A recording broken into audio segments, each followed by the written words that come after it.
Okay. Our next author is A Random Day. We had them last weekend with SCP-2650, which was the ventriloquist who made children into also ventriloquists who can only communicate through the puppet. And he basically was like, oh, your parents would have, you know, left you eventually. You're safe with me. Yeah, like he got his little his little group of children ventriloquists and his little dummy with him. So that was the last one we have from A Random Day. Maybe it's like that saying silence is golden, perhaps. I mean, that doesn't make sense if he just spent like 5 paragraphs explaining his backstory. I don't think he's gonna be like, now I'm gonna stop talking.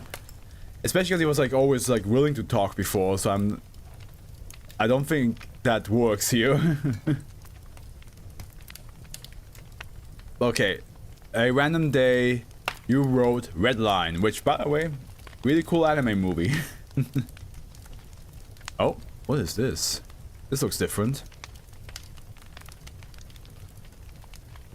Well, since Howard didn't tell me if there's any like tales that we have to read, I just watched this one last week. Hey, nice. Did you like it? Let's see what this is. T-. I assume this is oh god. I assume this is all connected. Well, yeah, I don't know. I don't know how, if we need to read it or not, because usually Howard will tell me if it's important or not. We'll see. I love the anime style. It was so nice. Yeah, no, I watched Redline so many times. It's amazing. It's absolutely amazing. Object class, Keter, neutralized. Hey, it's Steph's first neutralized SCP, I think. Oh, did we have a neutralized last week? Special containment procedures. As of this time, SCP-2664 has been reclassified as neutralized. Investigation into the Global Cold Coalition asset Gaius Prime is ongoing. Former special containment procedures. God, Jesus Christ. What is this? Holy, this is so much. I watched the dub though. I didn't have a choice. That's fine. I think Redline is pretty good in dub, but I do prefer the sub version. Obsolete as of 25th 12th 2000. Like I think that Redline dub is actually pretty good. SCP-2664 is contained at its initial point of discovery in the GRU Division P Psionics Research Facility -A in the Verkhoyansk Range, Siberia. Okay, we're in Siberia this time, not in the USA. The area within a 10-kilometer radius of the facility, designated as the Hot Zone, is off limits to all non-expendable assets. The area outside the Hot Zone, within a 50-kilometer radius of the facility, designated as the Yellow Zone, has been cordoned off of the public under the guise of a munitions test facility. F in chat for SCP-2664. I think that SCP is the first part of the Coldest War series. Oh, okay, so is this like all like... let's see, what is this? God damn, I would really like if there was like a way to like... It's not this. From... Gunpoint. So... Okay, so here we go. Step 1, load the chamber, and then we have like a whole... You know what? Here's what we're gonna do. I'm gonna put this in a subscriber special for YouTube, okay? Because I feel like that, otherwise I feel like this might be a bit too long. So I'm gonna add that right now. Sub goal. I would say... Yeah. Here we go.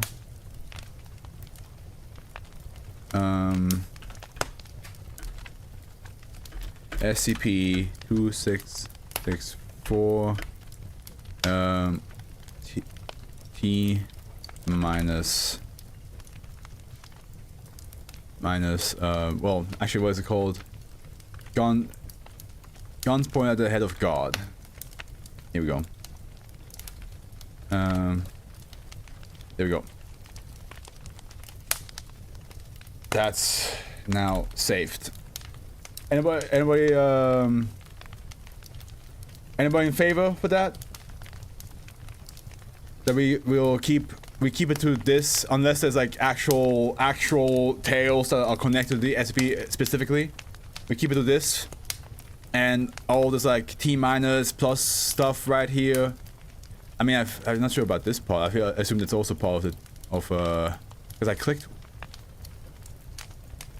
Where did I click to get that? I forgot. Grant request.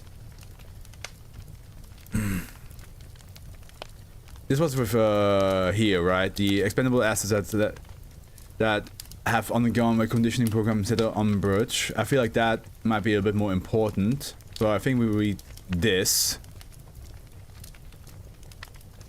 We keep this one, but the T minus stuff well, that's for a sub special. I put it for 700 subscribers on YouTube. I will read it and then upload it to YouTube. Okay. I'll be fair, okay. A camp has been established 5 kilometers outside the yellow zone to cost an on-site expendable medical and security personnel once every week. 2 healthy, physically fit expendable assets that have undergone reconditioning programs that are on bridge are to be fed. 5 orichalcum supplement capsules and given standard cold weather equipment, video cameras, vital monitors, and snowmobiles. They are then to be deployed into the yellow zone with instructions to reach SCP-2664 and report on its condition. If either asset dies of a traumatic brain injury within the yellow zone that cannot have been caused by environmental factors, SCP-2664 is to be immediately reclassified as uncontained. Protocol 148 Zeta is to be immediately put into effect, and Overwatch Command is to be alerted of an impending Y-class end of the world scenario. Other excursion to the facility are forbidden without the express authorization of at least 2 members of Overwatch Command. The Foundation has negotiated with world governments to ensure that all global satellite imaging of SCP-2664-A to be doctored or destroyed.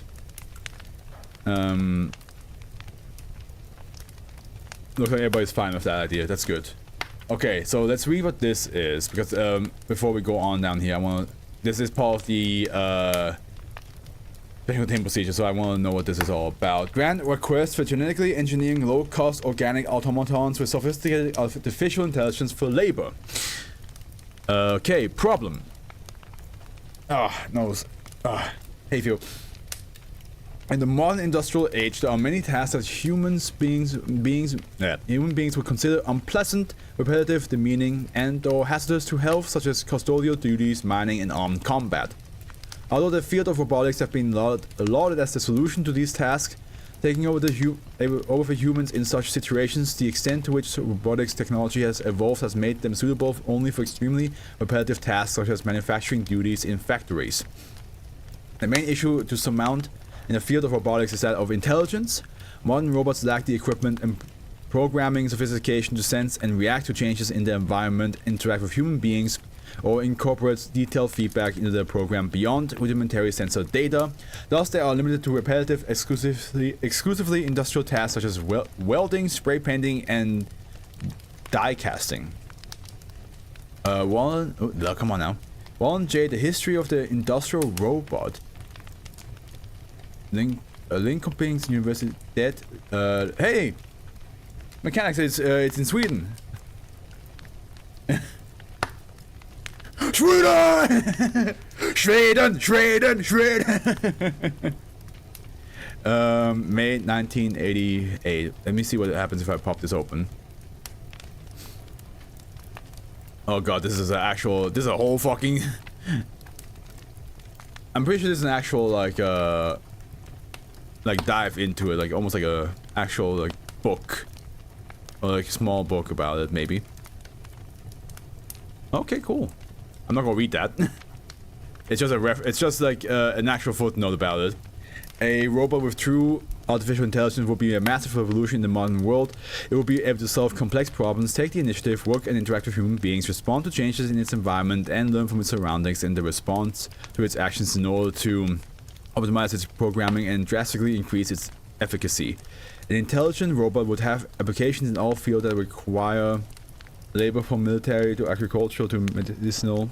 It would cut down on labor costs dramatically while scaling up productivity and increasing profits across all industries. Although Prometheus Labs has made remarkable strides in the field of artificial intelligence and machine learning with the Advanced Natural Intelligence Initiative and Project CAPEC, it's estimated that despite being years in advance of all other robotics research being carried out around the world, in Prometheus Labs, most rudimentary true artificial intelligence will not be completed until at least 1993. Thanks for telling me this, Afro. Great that the author wrote in a university paper just for an SCP. You think that what if that's the case? Like, what if that actually is what happened? He's like, yeah, I'm going. You know what? I'm gonna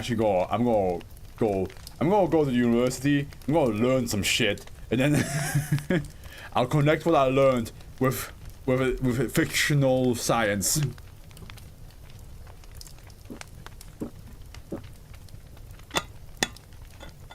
Solution: rather than construct robots with artificial intelligence, Prometheus Labs will grow them. Grow them like fucking plants? What do you mean?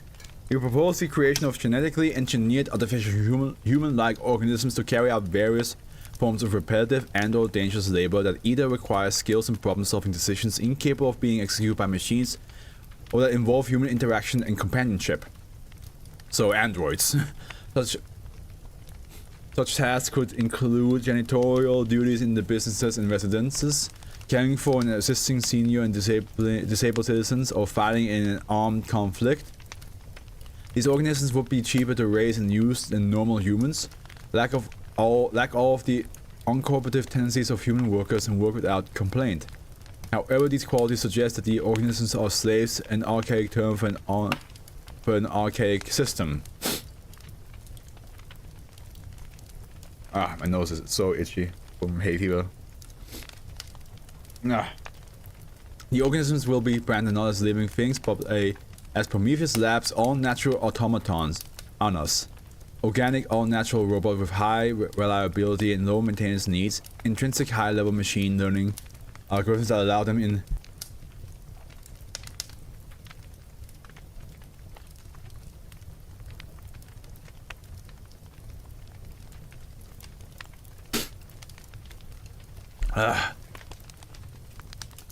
algorithm that allows them to enhance their function based on real-world feedback, human-level problem-solving capabilities, extreme dexterity and maneuverability, highly advanced natural language users, interfaces that allow them to speak in any language, advanced artificial intelligence that passes the Turing test and has full facial and mental recognition, self-repair functions, and complete immunity to hacking, and environmentally friendly qualities such as biodegradability.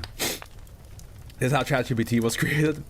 I mean, I don't think ChatGPT is a good replacement for companionship, but yeah, I'm thinking the same. I can't stand ChatGPT, I will be honest with y'all.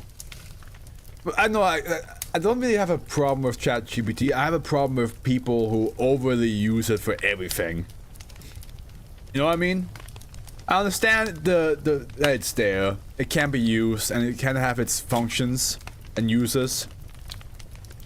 But I think it's dumb when you simply just rely on that alone. that is what bothers me about people using it. It's just they just like use ChatGPT as its one true source and then just leave it at that and then just go on with their life. And I'm just like, dude, you haven't even like checked if what ChatGPT is saying is true, or if it's like any other aspects you probably haven't considered. Literally, the only thing I use ChatGPT for is giving me word lists if I need new ones in session. Yeah, that's fair. See, that's fair. But like the whole like, you know, looking up stuff and then like just ChatGPT gives you an answer and you're like, that's it. That's all I need to know. And like the amount of times in high school where my teacher was saying like, don't rely on one single source. Dig deeper, look further, research correctly. has been like drilled into my head. So the idea of just using ChatGPT alone and nothing else, and then just be like, yep, that's it. That's all I need to look up for, annoys me. The core technology for engineering honors is derived from the work on Project Lilith. Okay, I'm not gonna read all these shits. That's a whole. I just want to read this one. Lewis, McCartney et al. Project Lilith technology specification. Prometheus Laboratories 1981 technical specification. Those the April. Specifically, the use of retroviruses in order to quickly alter the genome of a zygote and thus alter the genetic makeup of an organism with minimal cost and maximal efficiency. The basic human zygote that annas are derived from can be easily manufactured using Prometheus Labs application gel and the stem cells from the Project Samsara. Oh hey, we actually have another one. Okay, damn, that was a... Okay, sure, fuck. Coupled with Project Lilith's microbial assembly line technology, more than 250,000 human zygotes can be grown and altered per hour.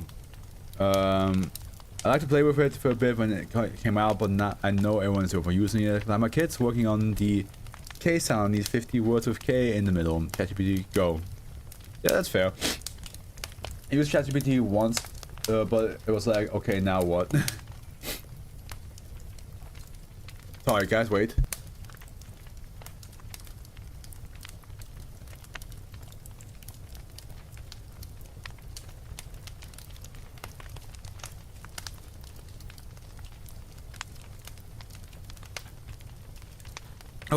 Emmerich, Serizawa, and Calvin developed techniques to identify, isolate, and sequence genes from organisms that code for specific individuals' traits, and further pioneered the techniques that code for those genes by altering non-coding junk DNA.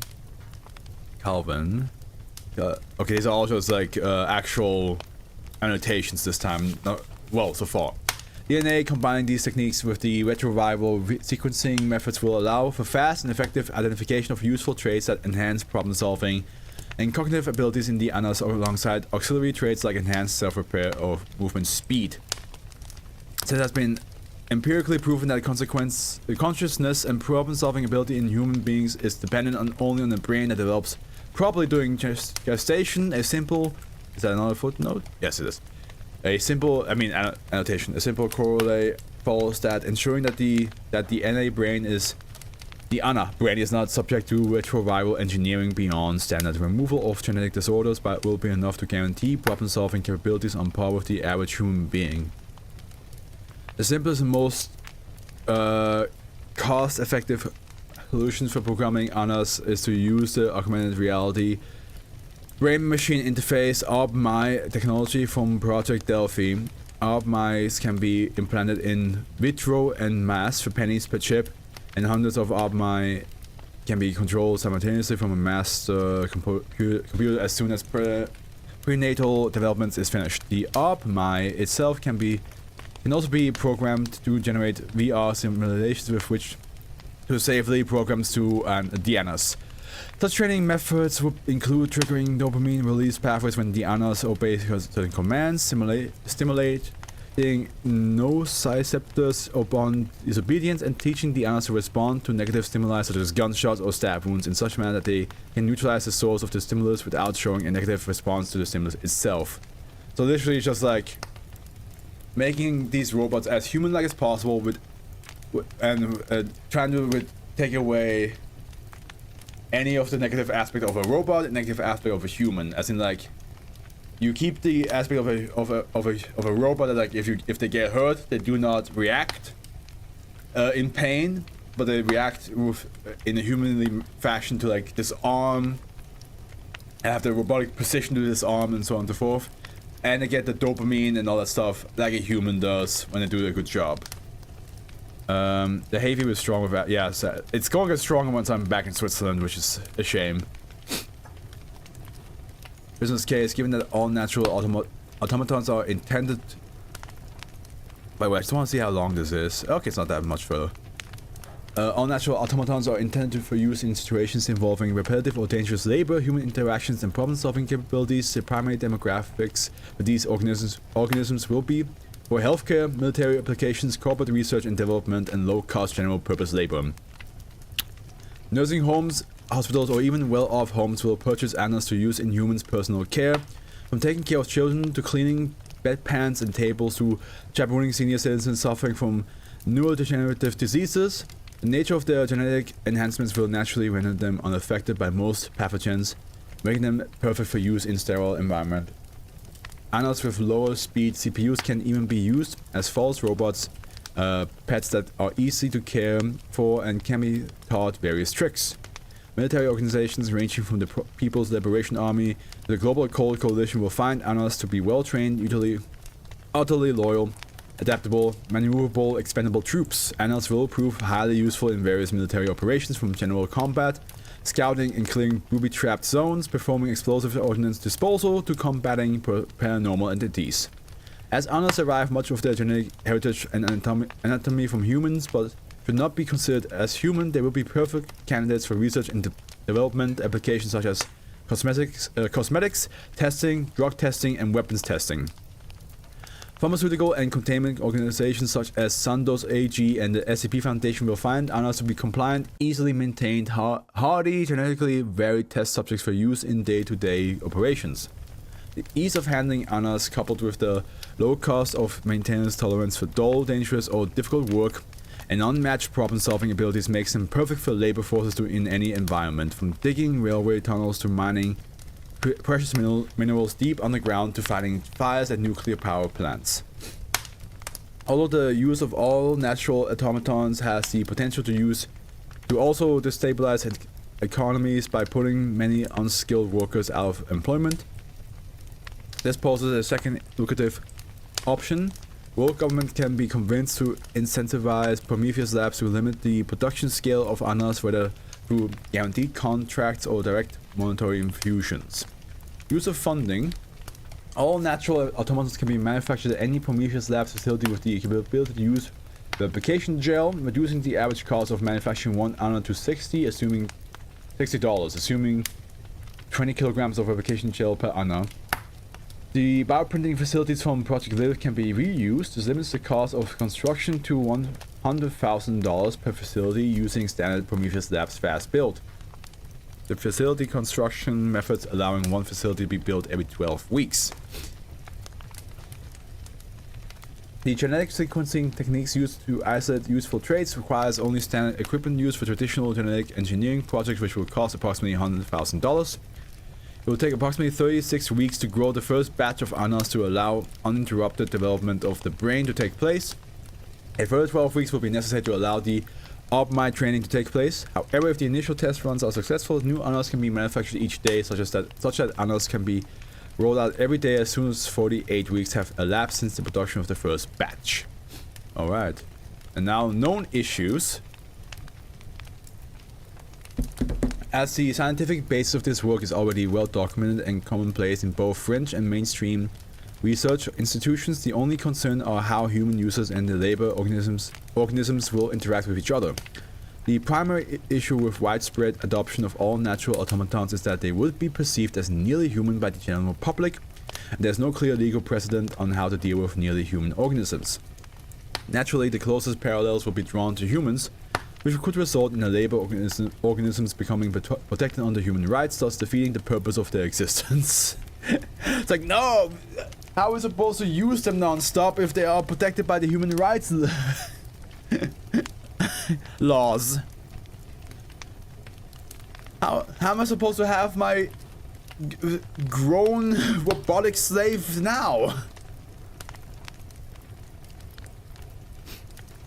The first part of the solution is an aggressive marketing and lobbying campaign that focuses on classifying all natural automatons as organic natural robots that have been given human and animal features to make them more familiar and friendly to use. This campaign may also endeavor to change the legal and operational definition of robot to ensure that animals are classified under that umbrella. The second part of the solution is engineering clearly defined inhuman features to both ensure that All natural automatons cannot be mistaken for humans and enhance their function. For example, implementing characteristics of the European honeybee, Apis mellifera, into the group of military-focused annas would clearly denote that they are not human, with the added benefit of enhancing their parallel computing and simultaneous operational ability. Yellow-black skin pigmentation would further indicate that they should not be considered humans, while replacing hair with fur emphasis exciting and friendly animal-like qualities. For me, slabs, how can I make a human that doesn't have human rights? Basically, yeah, they're like, well. Listen, I want this thing to just be able to do anything, heavy labor, and I don't have to worry about it being a human being, which I'm already like over here like, I wonder where you got that inspiration from. Labor, not considered humans.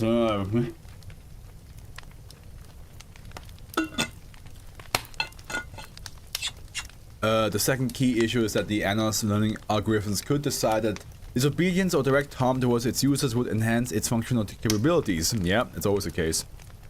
Like, hey, that's how Ultron worked. He's like, Henry Pym was like, hey man, hey Ultron, you're meant to help humanity to make the world a better place. You are equipped with so much smarts. What is your solution? And Ultron's like, destroy all humans, God. and then Henry was like, what? No. And he's like, Father, listen. Listen, Dad. If humans are gone, what will be a better place? So that's my mission now. That's how you programmed me. And Henry was like, nah, you were supposed to do both. Make the world a better place and keep humans alive. Keep them safe. And then Ultron was like, that doesn't seem right. Optimize have only a 97.5% success rate.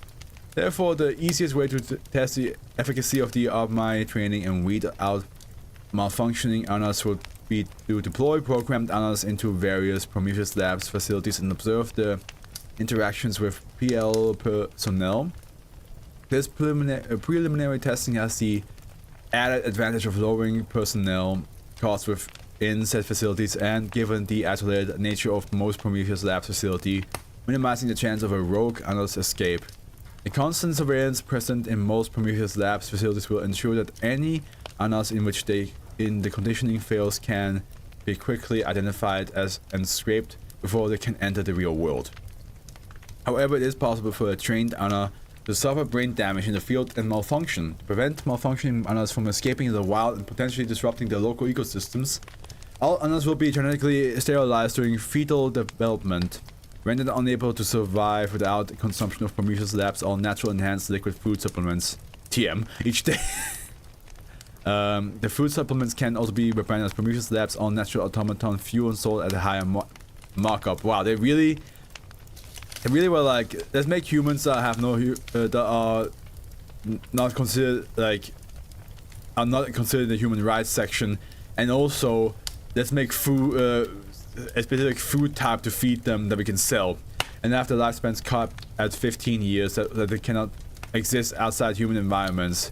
Use of the food supplements and capping the lifespan has the added benefit of rendering all customers reliant on Prometheus Labs for continued maintenance and replacement of annas, further enhancing the bottom line. Okay, that was all to learn what is containing SCP-2664. No, don't worry, it's not savory. They aren't human, so they are not safe by definition. Sure.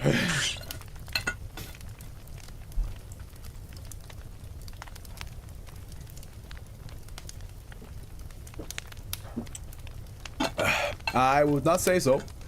And I'm saying this so that in the future when AI takes over and decides to run the world that I'm in the safe zone, I'm saying this because I don't agree with that.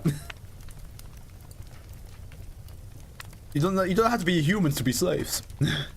I will stand by that.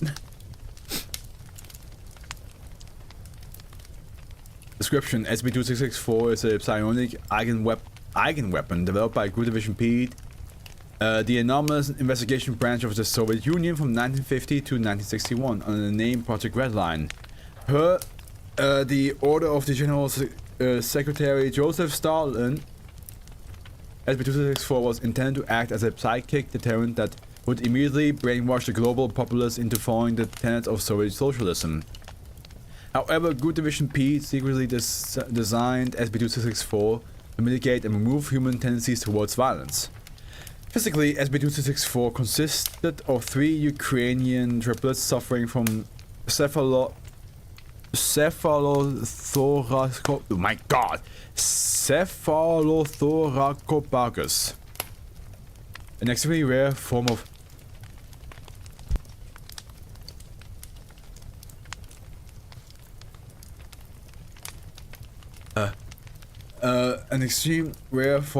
conjoinment where the bodies are joined at the head and thorax. Oh god. I'm saying that ironically? Oh yeah, I'm aware. But I'm still gonna joke about it and be like, listen, AI. Listen, I don't agree with this, which honestly I don't, but I don't agree with this. Do not lump me with this man. With this person right here. I can weapon all anomalous weapons, by the way. Oh, okay. Good to know.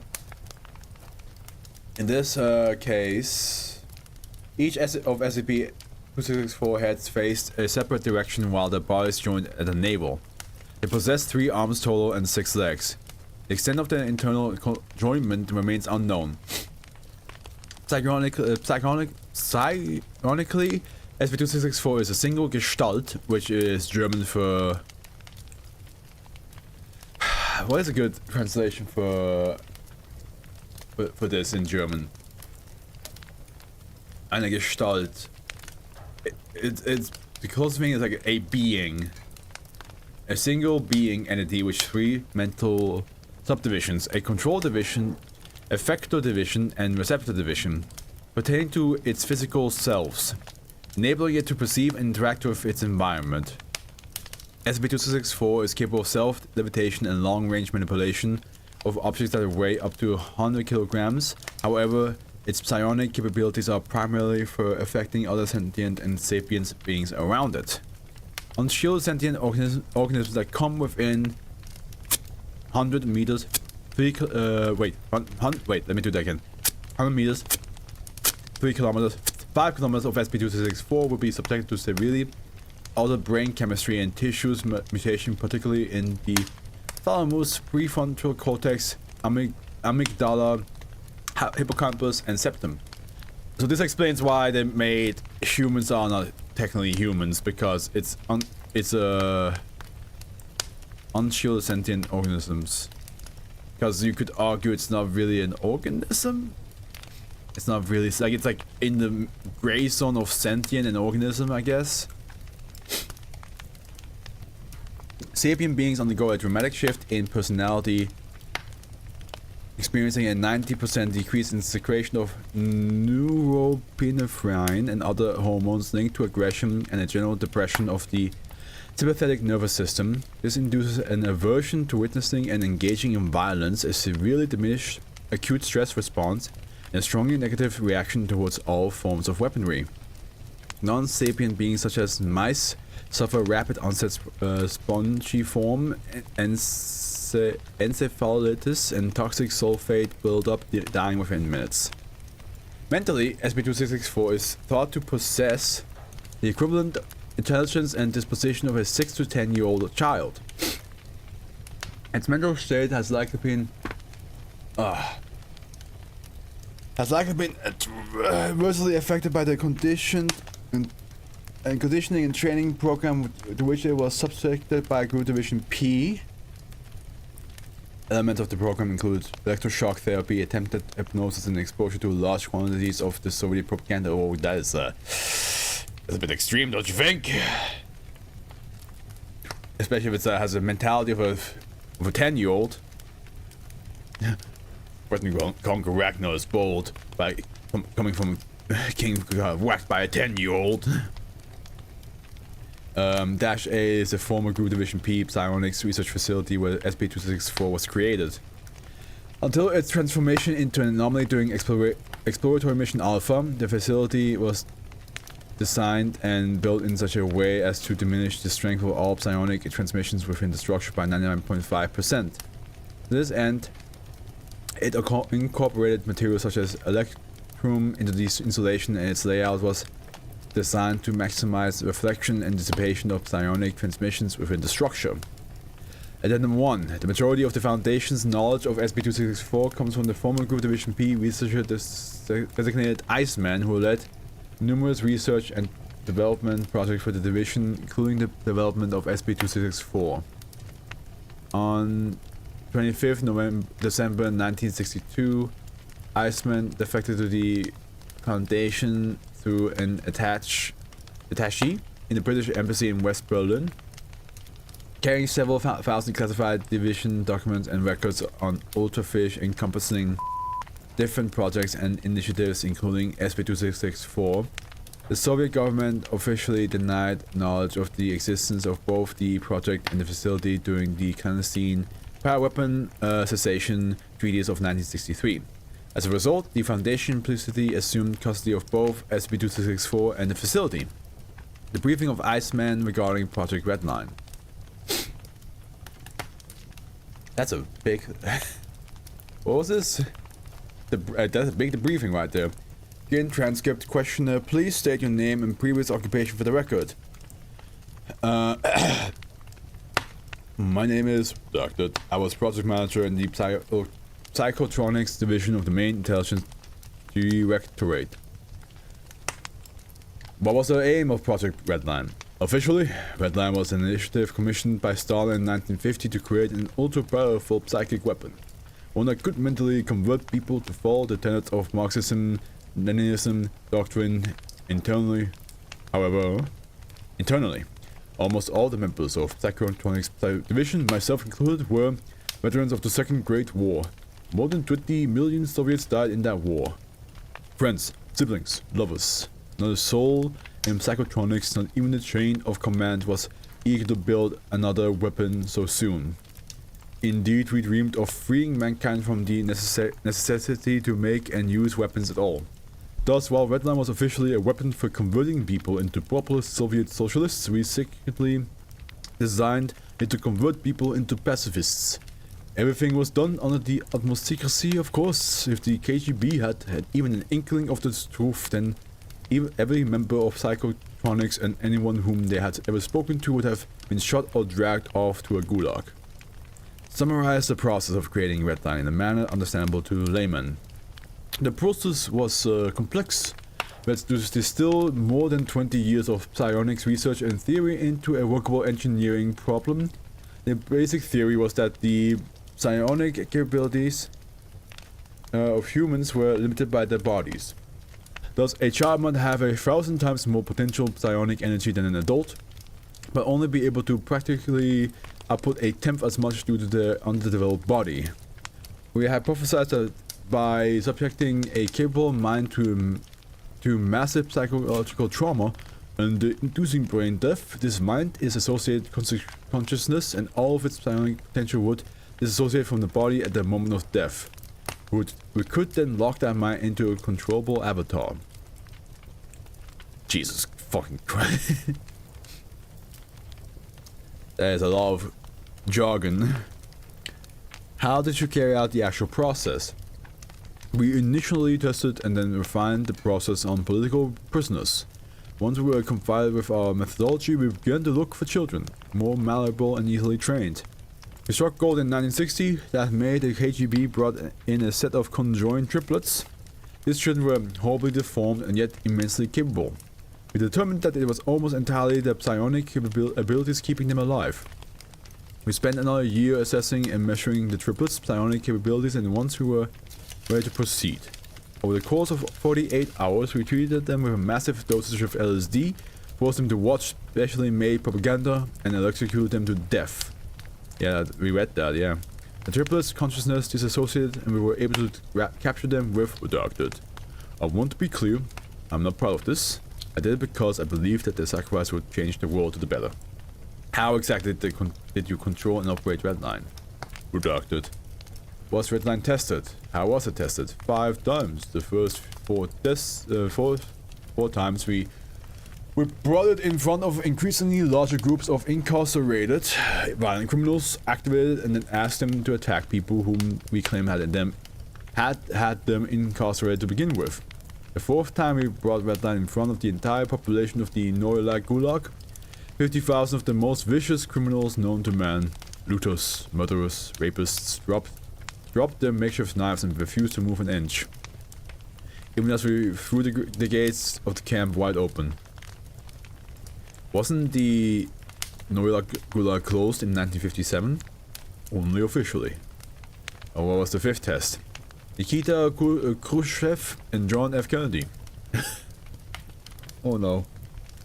Even 10,000 kilometers away, in the middle of the Volkoyansk range, we were following the events in Cuba. We were certain that nuclear war was inevitable and all our work would be for naught. We were terrified for humanity, with 5 Redline on Moscow, 4,000 kilometers away, then on Washington twice as far. We had no idea if it actually worked. All we cared about was that the war had been averted. Iceman chuckles. Sorry, the war had been awarded. Perhaps we even caused our own downfall. What do you mean? Less than a week after the crisis ended, Khrushchev ordered that the division be closed down, and all of its projects destroyed or put into storage. Psychotronics Command was furious. It meant they were almost entirely impotent in Soviet politics. They brought in a new psychic and ordered us to rework Redline into a more aggressive state. Thinking about it now, I suppose it was inevitable. With Redline we could strip entire armies of will to fight, to resist, to breathe. First the Kremlin, then Russia, and then... Iceman pauses for 1 second. We were to perform a conjunction, implanting Redline consciousness into the new prisoner and then disassociating it again. This would drastically amplify its power, but for conquest, I was disgusted by the idea. It was a betrayal of the... Where do I have my... There we go. It was a betrayal...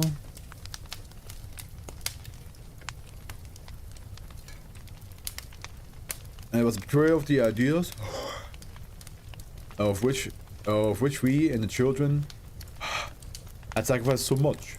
I decided to defect. I was lucky enough to have a near unlimited access to the entire Group Division P library and need to leave for Berlin during the week for Christmas. Those are the most terrifying weeks of my life. Did you follow through with this conjunction process? No, I left for Berlin on the week of the procedure, then I fled and came here.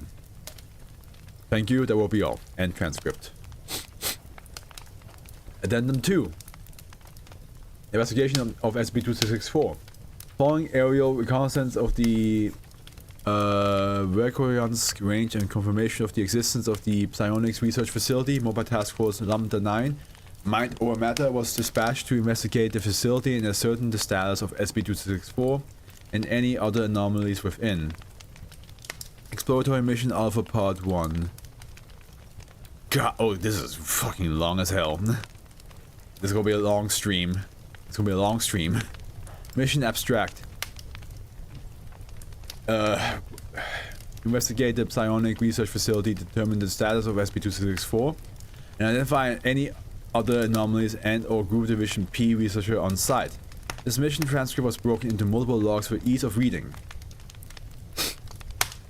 Assigned Task Force Mobile Task Force Lambda 9, Mind over Matter, 8 members. Additional information. All members of the infiltration team were equipped with Keller-grade anti-psionic equipment, such as electrum-lined helmets and experimental hollow cavity firearms for inflicting maximum cerebral damage. Equipment resistant to and used for protection against all current known Keter-class psionic anomalies. Additionally, members L9-1 and L9-2 possess scouting and offensive-grade psionic capabilities, while L9-1 was an experienced agent that had led Lambda 9 for 11 years. Oh, punch my mic again. Okay. 11-9-2 was a new agent chosen to replace the previous L9-2. Was killed during the recontainment of SCP. Begin log. Lambda 9 is airdropped in the Verkoyansk range, approximately 2.5 kilometers away from the psionics research facility. The landing zone is relatively level, albeit icy. A storm is gradually forming over the area. Visibility is lowered as a result. Equipment check. All members of the team confirm that their equipment is functional. Litter's picking up. We might lose our reception. Command, do you copy? Confirmed. 1. Proceed as planned. You may withdraw from the hot zone if you judge that condition will become too harsh. Understood. Alright, let's just run down the plan real quick. 6 of us are checking out the facility, and you 2 are staying back here to keep an eye on the copter. We're going to do a standard sweep and clear, and then report back on whatever we find. Okay. General sent from the group. Right, let's get going then. Lambda 9 proceeds towards the facility. The journey is uneventful through -1 and -2. Each report a sudden migraine as they approach. Command, we have reached the facility. Matches the informant's description. A big block of concrete with small windows and vents near the top. I can see 3 guard towers around the building. Probably a 4th. 2 should perform a basic mental sweep. You can't sense any living things, and the counter-surveillance equipment isn't picking up.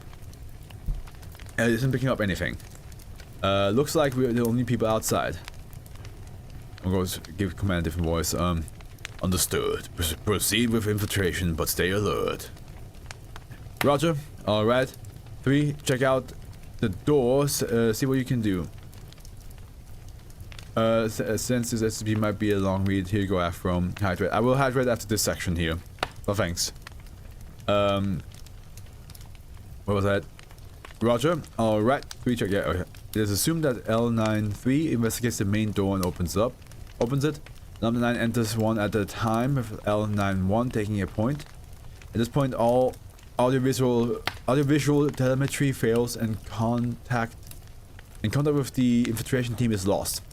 L97 and L98 are able to maintain audio contact with command. 5 minutes later, L97 experiences psionic telemetry vis-a-vis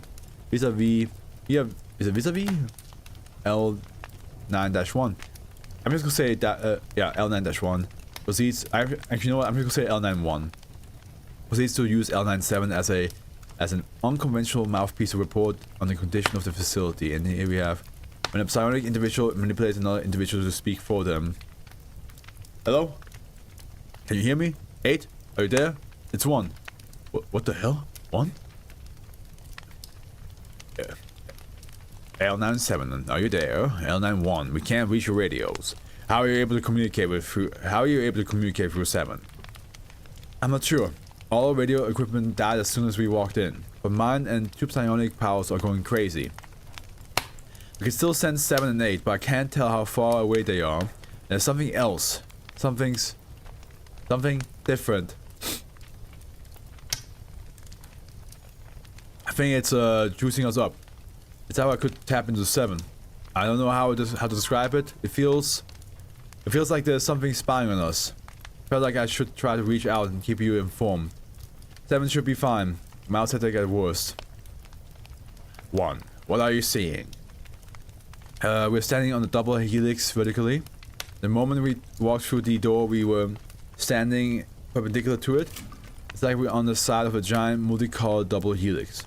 It's orange and green and purple and red, and L97 is quiet for a moment. And just keeps going into this large empty white space. I can't see a horizon. There's no horizon at all. There's a bunch of these orbs floating off in distance. There are all kinds of colors like red and blue and green and black, but I can't tell how far away they are. I'm not even sure if they're that far away. None of us can. The helix just keeps going, but it's not getting smaller. It just goes on forever. Though floating about, I'd say 3 meters above us, relatively speaking, I mean. I can see the outside of this place. The snow. Folks gonna try jumping up there. There's a brief pause before L97 suddenly screams, Suddenly screams. Fuck! 4! Jesus Christ, 6, don't! Goddamn, 6, damn it, stop! There's nothing you can do, fuck! L97 breathes heavily before speaking again. Command. 4 tried jumping up to the door, but as soon as he jumped, it was like gravity suddenly came back. He couldn't make the jump and just fell down. Down and down, past the helix down. We can't see him anymore, but I can still sense him. He's still falling and screaming. I don't know, 6, fuck, let's just keep going, okay? Okay. 6? Yeah, I'm talking to the rest of them. We agreed. We're going to press forward. Look for another way out here. Maybe we'll catch up to 4. I can still sense him. He's still falling and screaming. For the next 3 hours, L97 is unresponsive to both 8 and Command's attempts at communicating before speaking again. Command? We found something. The helix branches off a bit. There's a doorway there. I can see inside. It looks like a lab of some kind. We can walk to it. Hopefully it's a way out. Damn, it's a no-go. We're back in the real world, but the only door out of here is the same way we came in. And these walls must be, what, 15 centimeters thick? I can't sense 4 anymore. L97 is quiet for several seconds. We're gonna take a look around the lab, see what we can find before we go back in. Right now I'm seeing a lot of dust, a lot of tables with scientific equipment on them. Microscopes, test tubes, ugh. There's something floating there. Shelves full of electrical parts. That's odd. The power's still on. Looking at what's this thing called? An oscilloscope. It's still on. What's this? A wafer of some kind? All jittery and messy. Looks like this place was abandoned in a hurry. Jesus, Command? We found something. Dead Ruski in the corner of the room, sitting in a chair in front of an oscilloscope. The top of his skull, it's just gone. His brain is all stretched out like silly putty. It's jammed into all equipment here. There's brain in the microscope, in the oscilloscope, into the walls. Other than that, he looks normal enough. About 30 years old. Isn't showing any signs of decomposition. Kind of dusty though. Oh, hey, yeah, Command? There's an ID tag on this guy. Named Albert Bryn. 5, scraping a bit of Albert's brain off the wall for a sample. We decided we're gonna rest in here for a few hours, then go back into the helix. I'm gonna break off the connection now. Keeping up in this mess is exhausting. Tell 7 thanks. Understood. Sweet dreams. And log. L97 briefly slumps over before regaining consciousness and receiving a briefing from L98. Worsening weather conditions soon forces L7 and 8 to evacuate the area in the helicopter. Command consults with the psionics division, with which recommends various breathing and meditation techniques for 7 and 8 to practice to lessen the physical and mental demands of the psionic connection. Shortly afterwards, Iceman is briefed a second time, but was unable to provide any insights on the phenomena occurring within the facility. Exploratory mission Alpha Part 2. Okay, let me drink, because I did get a hydrate. I hate hay fever because of multiple reasons. I hate having a runny nose. I hate having a. Good night, Casabon. Thanks for watching, sticking around much longer than usual. Sleep well.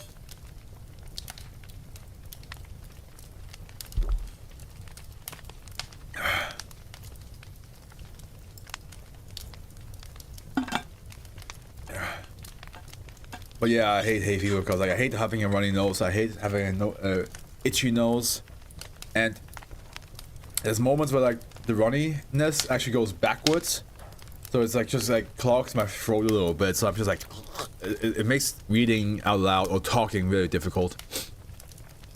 Mission abstract: investigate the psionics research facility, determine the status of SCP-2664, and identify any other anomalies and/or Group Division P researchers on site. This mission transcript was broken into multiple logs for ease of reading. Assigned Task Force, Mobile Task Force, Lambda 9, Mind Over Matter, 8 members. Begin log. With the storm clears the following morning, L98 immediately returns to helicopter to the original insertion point, at which point L97 experiences psionic telemetry again, the rigor of which is dramatically lessened by the aforementioned breathing and meditation techniques. 8, are you there? 1, that you?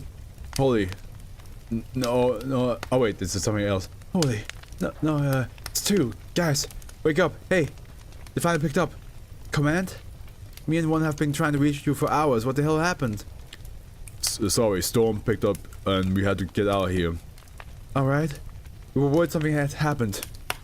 7 and 8 are fine, guys. There was a storm last night and they had to ditch the LC. Warn us next time, will you? Will do. Alright, we're gonna keep on going down the Helix one. Lead the way. L7 is quiet for 3 minutes. Christ. Yeah, I feel it.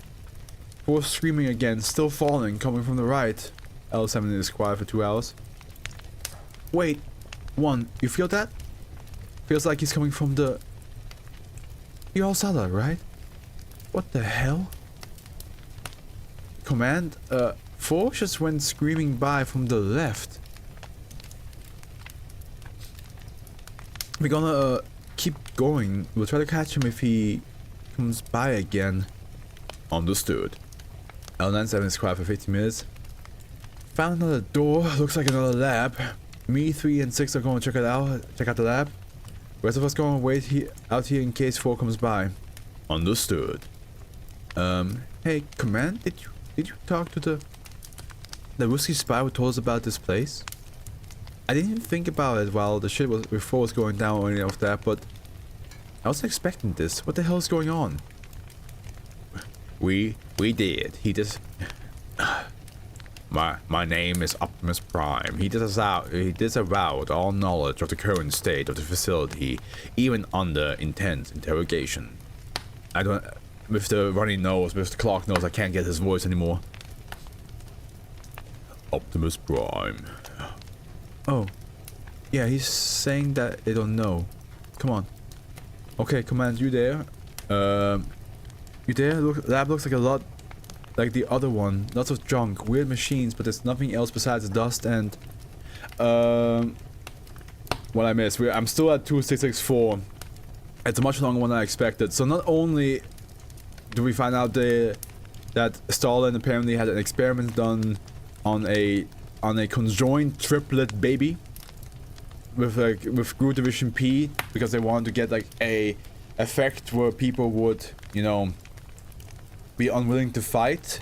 But now that they're infiltrating the actual lab where where the experiment on this child was done, there's a lot of weird like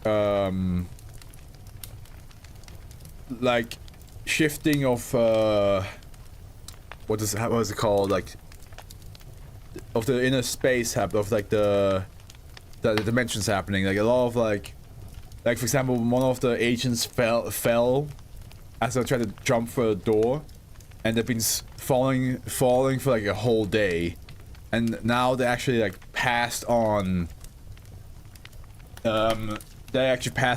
screaming from like left to right, like they were basically like falling while passing by.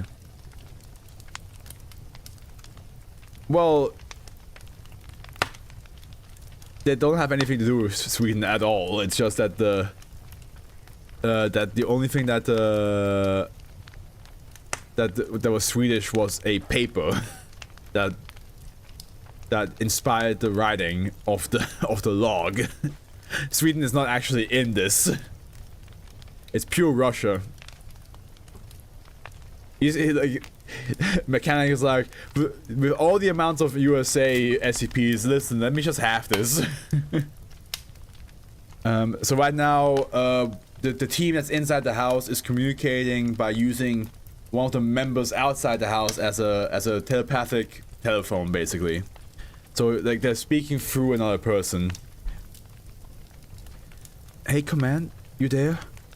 Lab looks a lot like the other one. Lots of junk, weird machines, but there's nothing else besides dust and... 2? Oh my god. 2, what's happening? 8? There's bodies in the lab.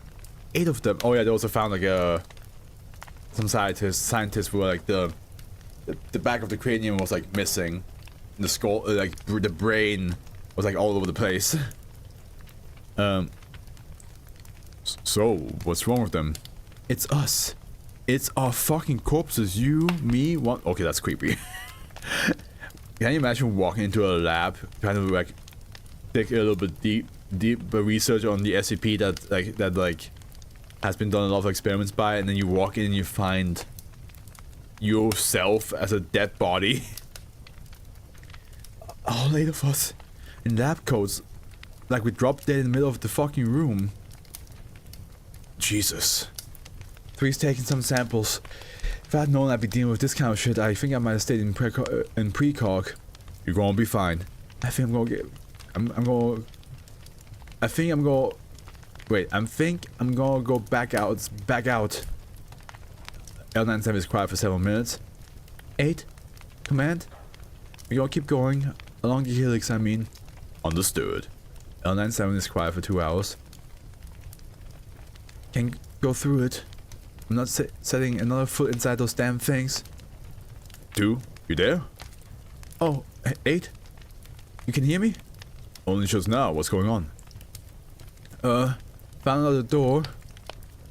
1 and 3 are gonna check it out. Rest of us are gonna stay out here and wait for 4. Right. And that is quiet for 20 minutes. Oh shit, guys! I can feel 4. Get ready. He's falling from the right? No, wait. The left. No, he's falling towards us? What the hell? Wait. I can feel him screaming, but it almost feels like fake? Like he's overdoing it? Squad? Take this off. Something's wrong. There he is. I can see him. He's definitely falling towards us. Yeah, I see it too. Command? There's something up with 4. It looks like he's spread-eagled. His arms are stretched out. Is he naked? He's screaming. It's not getting louder. It's getting flatter. L97 abruptly goes limp and L98 is unable to rouse him. Oh shit. What is happening inside that house? How did we go from like we experimented on a baby and control the baby to like have the effect that that people will be unable to fight back to like this? Exploratory mission Alpha Pod 3.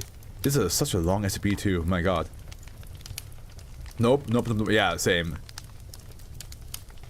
I'm in the same boat. I'd be like, if I saw that, I'd be like, guys, can we get out? Can we leave? I think we had enough. I think we have enough. We've seen enough shit to like explain to the Foundation. Let's go out. Mission abstract: investigate the psionics research facility, determine the status of SCP-2264, and identify any other anomalies and/or group Division P researcher on site. This mission transcript was broken to multiple. Yeah. Assigned task force, mobile task force. Yep, yeah, that's the same. Begin log. I can't even express to you how quickly I beat the fuck out. Oh, I know how quickly we beat. You know that. You know that moment when in cartoon, when somebody is about to like drag somebody to something scary, and they're like, we're going in there, and it's like this like the most like terrifying place ever, and they're like, yes, and we're gonna find some good stuff, and then turn around and all they see is like a dust outline of the person. That's us. The moment that happens, and the squad's like, okay guys, looks like we shall continue looking around, trying to find some information. Okay, L9 2, 3, 4, 6. And then Afro stare at you, and then they just look at us, and it's just gone. Nowhere near there anymore. Just pure dust. Potentially a us-shaped outline in the wall. Just L7 is unconscious for several minutes before suddenly awakening. When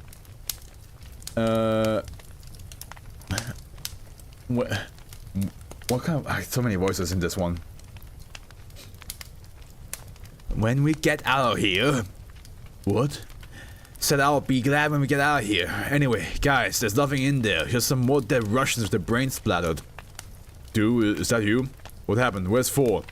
8? Is that you? It's 3. 1? I'm talking to 8. 3. How are you talking? Command? 3. Can you confirm that it is you? I'm gonna take passcode expunged. Okay, it's definitely you, but how come I can hear you? I don't know. You were talking first. But you talked first. You said I'll be glad to get out of here or something. Maybe I'm absorbing the psionic energy in this place or something. 1, what do you think? Oh shit, 8? 2, 5, and 6 are gone. 1 can't sense him at all. Oh, for fuck's sake, what's happening in the house? Christ, the last thing I heard from 2 was that they swallowed 4, but something was wrong with him. Then 7 just collapsed. Shit, 1? 8 says that the rest of the squad saw 4 just before they vanished. What do you think? What do you think we should do? Yeah, but if we wait here, who knows what will happen? Maybe we'll disappear. I said we keep going. One of these labs has to lead back outside. 8, command. 1 and I will keep going. Maybe try to find 2664. Understood. Keep going. Good luck. 7. 7. Tell 1 when we get back. Drinks are on me. 1. 8 says drinks are on him. They better be. Alright. We better get a move on. L97 remains quiet for the next several hours, occasionally making conversation jokes with 8. Hey, is it just me? Or is it getting darker? I don't know, it definitely feels like... Look, it's definitely gray now. Command? We heard you. Oh, yeah. Even the helix and those orbs in the sky are getting washed out. I don't like this. It feels heavy. Thick. It's getting darker now. Head's starting to hurt. Ah, oh, fuck. Smells like roasting flesh. Human flesh. Sky's gone black. Orbs are still in the air. Orbs are still in the air though. Like jack-o'-lanterns. 1. You still there? I feel it too. Christ, like I'm walking through a concentration camp. Command. 1 says he's sensing a lot of death echoes, like a lot of people dying at once. Head is pounding. Wait, did you see that? Who's one of the... Look there, I just saw one of the globes go dark. Command, the globes are all going dark. We know. We've been speaking through 7 this whole time. Oh. You've been speaking through 7 this whole time. Oh. Burning smells getting worse. Wish I had some... What the hell, Command? Everything's gone. All tiled. It's like we're standing in some kind of giant doctor's office. Oh my god, Command, it's the team. They're floating. They're floating towards us. At this moment, L97 begins speaking in Russian. So this is supposed to be Russian. Good girls. Sit there, you're doing so good. This won't take long. Just be patient. You make us proud. You'll get lots of toys. What are the vitals? Holding steady at 95 BPM. Blood pressure 109 systolic, 63 diastolic. Body temperature 37.2 Celsius. Ready for the disassociation process. Excellent. Begin disassociation. Don't worry, this won't hurt. Don't you like movies? Let's watch some movies. Here, have some sugar candies and juice. This must be the researchers that did all the tests on the child. It smells like burning flesh, human flesh. Oh hey, how you know what that smells like? These are agents in the SCP world. They probably have to deal with humans being lit on fire before. That sadly is not uncommon in that world. I don't like that. I know. I know. At the moment, L9A begins psionic telemetry vis-a-vis L1. Oh, so, command, it's 1. 3 was absorbed by the squad. He started floating in the middle of them, and then his brains just burst out of his head. Everyone's brains burst out, and they all just mushed together. I ran, but I can still feel it. I know what's happening. That presence, that thing I felt spying on us, it's 2664. You're making us proud. You're making us so proud. We need you to be peaceful. You hate fighting? It's mean. You don't want to fight. It's so easy to not be mean. It's fun to not be mean. We're so proud that you're not mean. This entire place, the facility, the space, the helixes, the squad, it's all part of this thing's mind. We've been inside its mind the whole time. It's absorbed everything. It's all around me. It's toying with us. With me. Stop it. Give in. Don't resist. Resisting is bad. So that's why everything in that house doesn't make sense, because it's literally the mind of 2664. And since 2664 is like a child who's trying to like stop people from doing anything evil. Ugh. But also like we also read that the child went through some extreme extreme torturous testing to get this ability. So you will be punished if you resist. Begin electrical discharge, 500 volts, 3 amps, increased voltage every minute. That's what 2664 probably went through. It's trying to open me up, like it did everyone else. But I can see into it. It's learning from us. It's not all about me. The squad, the foundation. Increase amperage to 20. They're almost on me. It's the conjunction, the scientists, the bastards that made this thing. The last thing it knew before it died was that they wanted it to conjunct. It wants to take us it wants to make us part of it. Don't come back here. It wants to make the whole world part of it. End log. At the exact moment that communication with 7 and 8 were lost, all members of Psionic Division reported feeling a sudden compulsion to visit the Verkion's Grange in Siberia. Several reporting that this was the first time they had actually heard of the Verkion's Grange. At the same time, aerial reconnaissance of the range showed that the facility had abruptly disappeared and had been replaced by an opaque, multicolored sphere approximately 5 kilometers in diameter, centered on the facility's original location. Oh shit, it's growing. Subsequent attempts to investigate the sphere resulted in the rapid growth of the sphere and the loss of all personnel involved. Based on the final log transmitted by Lambda 9 as well as SCP-2664's original documentation, Psionic Division eventually devised the current method of containment, sending psionically stunned personnel and psionically dampening materials into the anomaly to retard its growth. At this time, the radius of the sphere is increasing at a rate of 1.5% per month, and that's why they have these like human robots, the androids that they grow, going in there instead.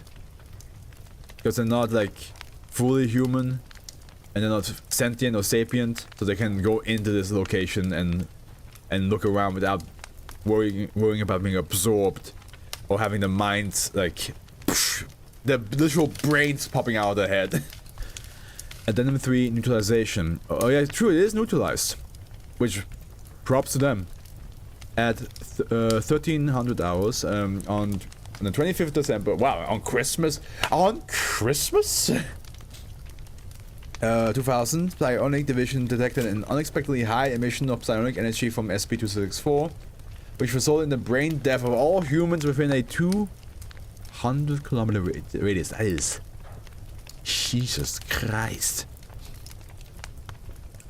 At the same time, satellite footage showed -A growing at an abnormal high rate.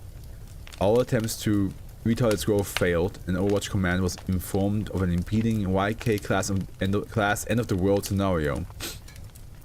At 17 o'clock on the 26th September 2000, Foundation satellites observed a global occult coalition weaponized satellite firing a spherical payload into -A. For the next 13 minutes, large quantities of radiation were emitted by -A. At 1713 hours on the 26th December 2000, -A abruptly dematerialized, leaving only the spherical payload behind. The unknown means the payload lifted into the air and escaped into the atmosphere. Hold on a minute. Hold on a minute.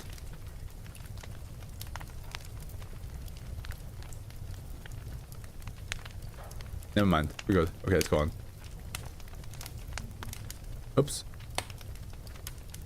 I thought there was something else. Following the event, no radiation or psionic energy could be detected in the area. Expedition to -A's former location was successful without issue. On the 1st January 2001, SCP-2664 was reclassified as neutralized. Preliminary reports regarding the nature of the payload deployed by Global Occult Coalition suggest that this is a demonics-based eigen weapon with the internal code named Gaius Prime. Further investigation is ongoing. Damn. Damn. This went all over the place, but like at the same time, it is pretty freaky that there's like SCP that's supposed to like, oh, I want to make sure that you never that the wars don't exist anymore and all that stuff. Because like as the scientist said, yeah, we did some really like morally horrendous stuff, but now we have a means to like stop like fighting conflict. But sadly, they also left the lab itself, which the scientist did not know, because he did say he left because like his fellow scientists wanted to create another version for Conquest, so he left before that. And it looks like that's the version that we just witnessed. It was like yes, all of you will become part of me. And that's why like all this like weird illusionary stuff happened. Because it was like almost like a giant brain in itself. Like the building itself became the brain, and you walked in there, and then you just like a lot of shit happened that didn't make any sense. But like it was all there to like mess with you, and then and so on and so forth. Yeah. Interesting. That was a.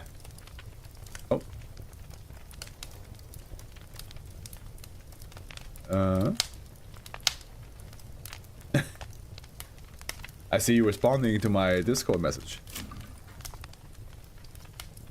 Alright, we are at the halfway point.